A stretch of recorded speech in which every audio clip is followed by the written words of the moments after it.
महाशक्ति का कड़वा सच था। तीसरा अध्याय, उत्प्रेरक यानी फ्रांस के साथ एक निर्णायक युद्ध।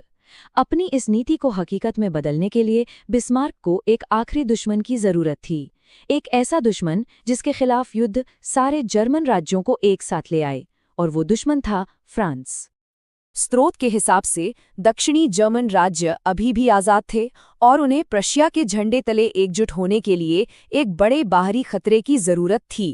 बिस्मार्क ये बात अच्छी तरह जानते थे कि फ्रांस के साथ एक कामयाब जंग ही वो चिंगारी हो सकती है जो पूरे जर्मनी में राष्ट्रवाद की आग लगा देगी। ये टाइमलाइन बिस्मार्क की पूरी चाल को स्टेप बाय स्टेप दिखाती है। उन्होंने स्पेन के सिंहासन के विवाद को एक मौके की तरह इस्तेमाल किया। देखिए, जब फ्रांसीसी राजदूत ने प्रशिया के राजा से मुलाकात की तो बिस्मार्क ने उस मुलाकात का ब्यौरा देने वाले टेलीग्राम को एडिट कर दिया। उन्होंने शब्दों को ऐसे तोड़ा मरोड़ा कि ऐसा लगे जैसे फ्रांसीसी राजदूत का अपमान हुआ हो, और फिर इस अपमानजनक खबर को उन्होंने प्रेस में जारी कर दिया, जिससे फ्रांस भड़क गया और उसने युद्ध की घोषणा कर दी।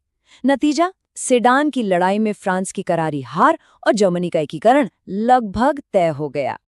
चौथा अध्याय, परिणाम, एक नए राष्ट्र का उदय। इस युद्ध का नतीजा ठीक वही हुआ जो बिस्मार्क ने चाहा था। उनकी रक्त और लौह की नीति आखिरकार कामयाब हो चुकी थी। और देखिए, ये दस्तावेज उस ऐतिहासिक पल की पुष्टि करता है। इसमें लिखा है कि फ्रांस के पतन के साथ ही एक नई महाशक्ति का उदय हुआ। यूरोप के राजनीतिक नक्शे पर अब एक एकीकृत जर्मनी ने अपनी जगह ले ली थी, ठीक वैसा ही जैसा बिस्मार्क ने सोचा था। साल 1871, ये वो साल है जब बिस्मार्क का दशकों पुराना सपना सच हुआ था। जर्मनी अब सिर्फ एक सोच नहीं बल्कि एक हकीकत था, एक ताकतवर साम्राज्य। पांचवां अध्याय, विरासत, राष्ट्रवाद की एक लहर। लेकिन कहानी यहाँ खत्म नहीं होती है। बिस्मार्क की इस जीत का असर सिर्फ जर्मनी तक ही नहीं रहा, इसने तो पूरे यूरोप में राष्ट्रवाद की एक ऐसी लहर पैदा कर दी जिसके नतीजे बहुत दूरगामी होने वाले थे। जर्मनी का उदय एक दोधारी तलवार साबित हुआ। एक तरफ तो बिस्मार्क का लक्ष्य पूरा हो गया, लेकिन दूसरी तरफ इस कामयाबी ने पूरे यूरोप में राष्ट्रवाद की आग को और भड़का दिया। कमजोर होते ऑटोमन साम्राज्य के अंदर सर्बिया जैसे नए राष्ट्र अपनी आज़ादी की मांग करने लगे। मतलब, एक राष्ट्र के निर्माण ने कई दूसरे संघर्षों को जन्म दे दिया था।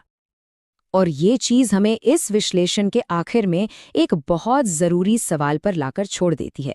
जर्मनी का उदय फ्रांस के पतन की कीमत पर हुआ, तो क्या इसे तरक्की कहा जा सकता है? जब राष्ट्र निर्माण की नींव में ही रक्त और लौ हो, तो उसकी विरासत को आखिर कैसे समझा जाना चाहिए? इस पर विचार जरूर करिए।